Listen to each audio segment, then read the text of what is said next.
This is video 7 of the partner assisted trigger release series, and in video 7 we're going to focus on the Gluteus Maximus, the big butt muscle.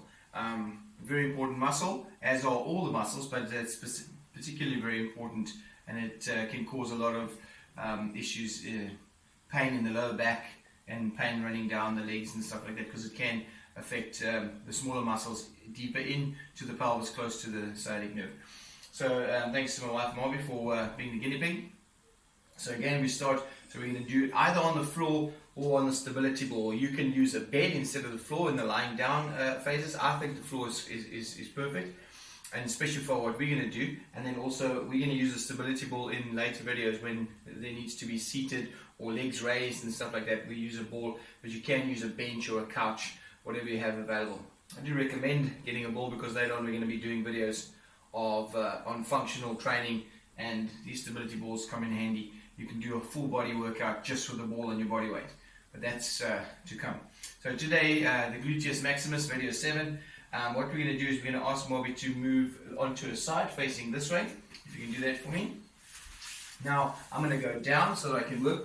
So normally I would be on this side, on that side, working on the glute, but I'm going to be on this side. So what I recommend is, in my case, I use this in my practice. It's basically a pillow that's been rolled up and stitched up, and I put it into a continental pillowcase.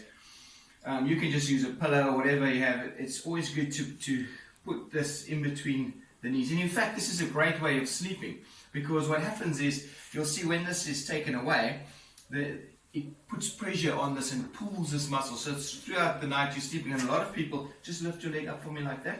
A lot of people sleep like that, which then you can see it drops it even more, putting a lot of pressure on there. So when you're doing triggering, you want to keep the body as relaxed as possible. That's it, comfortable like that? Fantastic. You want to keep the body as relaxed as possible and make sure that the body allows you in nice and deep. So in this position, it's a great way to get hold of the gluteus muscle. So in this position, obviously I would normally be sitting on that side if I'm working on this glute, and then obviously when she turns onto the other side, I'll be on this side working on that glute. But for the sake of the video, I'd like you to see what I'm doing. So what you're going to be doing is, this is the Gluteus Maximus. It kind of comes across here. As you come higher up, that's the medial glute, and the TFL in front here, which we'll get to in later videos. But for today, we're going to work on this glute. So the first thing you're going to do is just using your fingers. So obviously when you're on this side, you're going to be working like this, but I'm working on the opposite side. So I will come around that way, also show you a little bit. So basically what you want to be doing is just little circular movements, and you can already feel there's some trigger points in there. I can straight away feel it. You don't have to worry about feeling anything. Just constantly be in communication with your partner that you're helping. So just a little bit of circular movements to get it nice and warmed up. And then what I find is very effective is a little bit of movement from the client. I call it client, but in this case it's your partner that you're going to be helping. So what you're going to be doing is you're going to hold on to a trigger point. So as you're warming up, your partner will tell you, oh, there's a good spot. So let's say, for instance, she said there's a good spot because there is a good spot. Right? Now, keep the foot on the pillow and just lift the knee up to the ceiling. Lift the knee up to the ceiling for me, and keep the foot down, lift the knee, and relax. Good. Then you find another spot, lift there, and good. Very good. Lift there.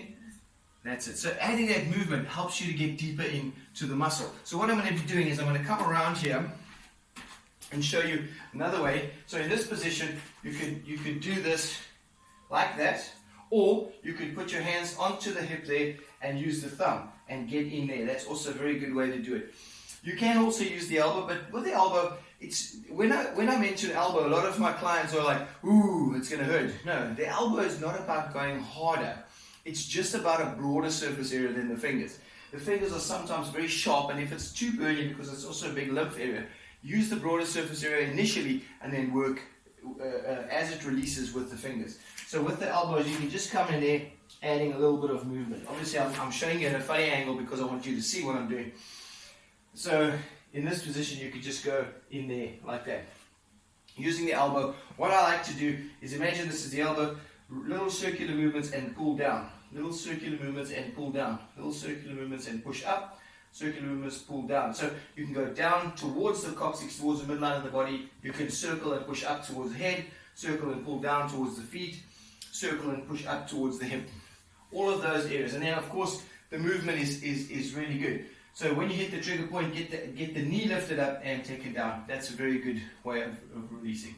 That's a good basic release point. Thanks for watching.